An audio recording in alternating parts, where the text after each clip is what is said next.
దాంట్లో ఉండే విలువలు తీసుకుని భార్య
Okay, please. Madam, please. Madam. ఒక ఉదయం అంటారు, తెల్లవారుజామున అర్ధరాత్రి, ఇంకా మన ఎలక్షన్స్, అలా మొత్తం న్యాచురల్ కలామిటీస్ మీద అలాంటి కార్యక్రమాలన్నింటిలోని సపోర్ట్గా ఉండి ఫ్యామిలీ పరంగా ఫ్యామిలీ అంతా సపోర్ట్ చేస్తేనే మేము విధులు నిర్వహిస్తామండి. అందు గురించి మీ మగ మహారాజులందరికీ కూడా ధన్యవాదాలు తెలుపుకుంటూ థ్యాంక్స్ అండి నాకు ఈ అవకాశం ఇచ్చినందుకు. చెయ్యగలరు కానీ చెయ్యలేము అని ఏ మహిళ అనుకోవద్దు, వారు తప్పకుండా చేయగలరు. మనకి మొట్టమొదటి ప్రధానమంత్రిగా శ్రీమతి ఇందిరా గాంధీ గారు, తర్వాత కల్పన చావ్లా అన్నవిడ అంతరిక్షయానం చేసింది. నాకు తెలిసినంతవరకు సత్యవతి అన్న ఆవిడ మెట్రో రైల్ నడిపింది. అట్లాగే అందరూ కూడా చాలా మంది మహిళలు చాలా ఇదిలో ఉండి సుప్రీంకోర్టు జడ్జిగా ఉన్నారు. ప్రతి విధిలో ప్రతి ఇంటిలో కూడా ప్రతి మహిళ కూడా ముందుకు వస్తూ మేము చెయ్యలేనిదంటూ ఏమీ లేదు, మేము చెయ్యగలము అని చెప్పవచ్చు. మహిళల గురించి చెప్పాలి అంటే తండ్రి దగ్గర ఎన్ని లక్షల ఆస్తి ఉన్నా కూడా అక్కడ భార్య లేకపోతే ఆ తండ్రి ఏమీ చేయలేడు. దానికి మేమే ఒక ఉదాహరణ.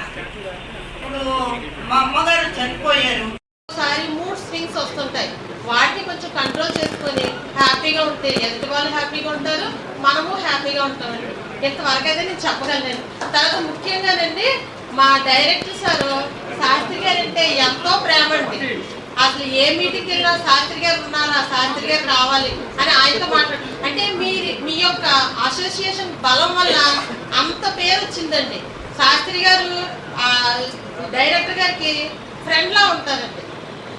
ఆయన చెప్పినవన్నీ వింటారండి. మళ్ళీ మీకు ఇబ్బంది ఉన్నా చెప్పండి, అంటే పెన్షన్ పరంగా ఇబ్బంది ఉంటే వెంటనే సరి చేసిస్తానండి.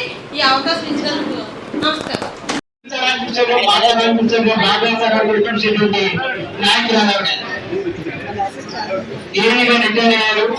రిటైర్ అయిపోయిన వెంటనే అప్పుడు దొరారి గారు ఉండేవారు.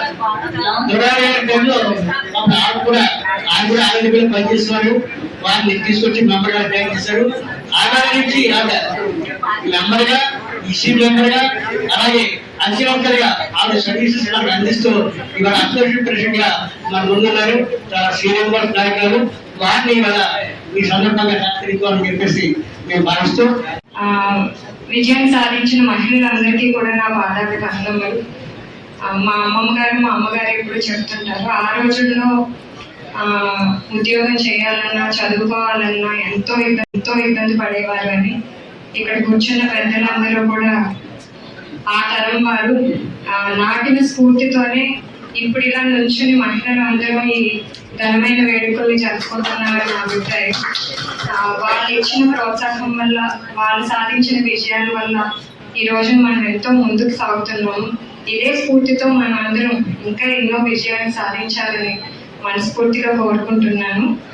అదేవిధంగా ఇక్కడ కూర్చున్న పెద్దలందరి సమక్షంలో ఇలాగ ఈ రోజు ఈ వేడుక జరుపుకోవడం నాకు చాలా సంతోషంగా ఉంది. మీరందరూ కూడా ఎంతో ఆరోగ్యంతో, అందరూ ఇంకా మంచి ఆరోగ్యంతో ఇలాంటి మంచి పనులు ఎంత యాక్టివ్గా చేయాలని మనస్ఫూర్తిగా కోరుకుంటున్నాను.